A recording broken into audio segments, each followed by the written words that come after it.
Hello, good afternoon everyone. How do you do? Great, right? Back to my video again. Today, my partner Kunti, Tresna, Wardani, and I, Dewa, Gede, Adiari, will talk about our arguments, and it's about the running universal basic income in Indonesia. So, without any further ado, let's get started. The problem of poverty is undeniably scourge in every country, especially countries that with the status of developing. There are many ways that our authorities of each country have done in alleviating poverty, ranging from providing social assistance to create jobs, and one of which is implementing a universal basic income program, which is a regular cash allowance in an equal amount provided by the state to all individuals, implementation citizens, regardless from the economic and occupational strata of each citizen. But this program still raises pros and cons in society. Okay, Gusti. What do you think about the universal basic income program is implemented in Indonesia? Do you in pros or cons team? I'm in cons team, Dewa, you? And how about you? I'm in pros team because I'm really agree with these implementations of the universal basic income program in Indonesia, because if universal basic income is implemented in Indonesia, it will very good for all Indonesian people to receive allowance from the government or countries where they receive of this allowance is to alleviate poverty in our country. No, I don't agree with your statement because if UB is implemented in Indonesia and the government provide allowance for all our citizens, it will spend a lot of money from the state's finance. Meanwhile, the state itself requires large costs to implement other programs, but infrastructure development, technology development, educational equality, and so on. Okay. Fund sources can come from various sources, just like other countries that have received the universal basic income allowance. Their funds come from resources owned by each country, be it from the natural resources or tax payments from their citizens. Likewise, our country. All of our citizens are required to pay taxes every month or every year. So, in addition, our country also has abundant natural resources, and it can be a source of universal basic income financing. This universal basic income program is very good to implement because I think with the cash allowance that the government will provide every month or to citizens or the workers, so they can have more opportunities to find work with better wage, where this will increase the social security of the community and thereby reducing their dependence of the labor market situation.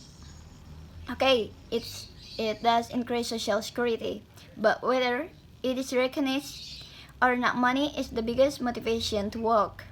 When people don't have money, they will work hard in the hope of getting more weeks so that they can meet their needs. However, with the implementation of a universal basic income or UB, where every citizen is paid by the state, it will weaken the work motivation of the community. In other words, this program creates laziness from work because only by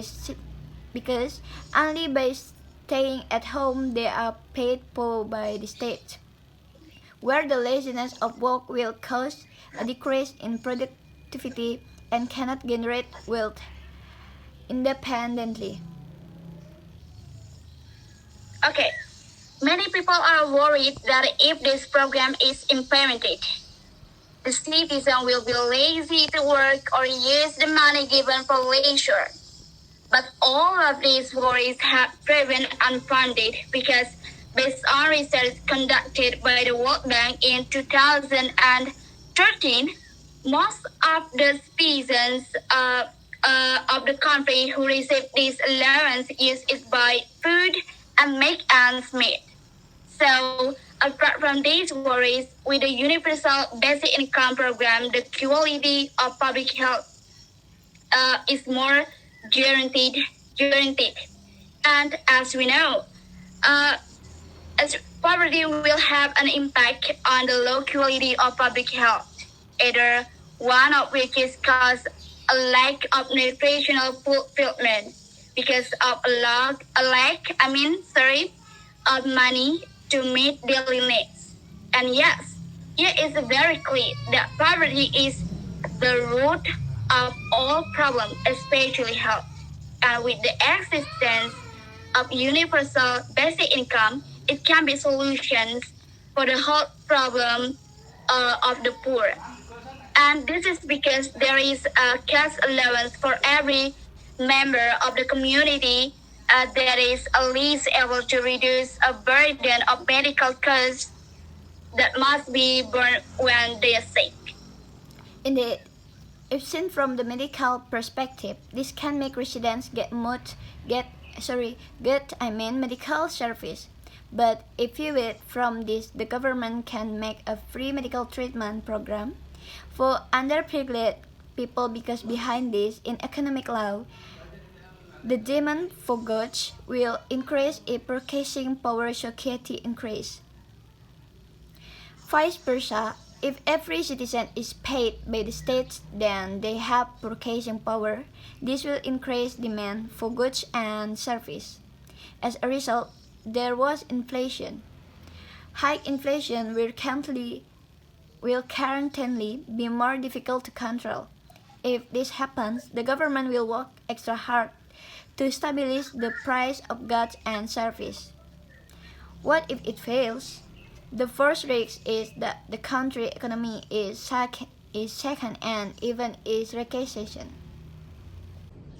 Okay, so the conclusion of the above topic is that it is still a pro and contra in society because even though it is considered to be a global solution to alleviate poverty, the discourse on universal basic income also has a negative side in the view of society, so there are some people who reject it and some others agree with this implementation, universal basic income or UB. Because behind all the advantages that make universal basic income a solution to improve welfare, this program also has weakness so that this application is rejected by many circles. Okay, that is the statement of the pros and cons of the implementation of universal basic income. Okay, everyone, that's all that we can say about the universal basic income in Indonesia. If there are any mistake that we made before, we apologize. Thank you for watching and have a nice day.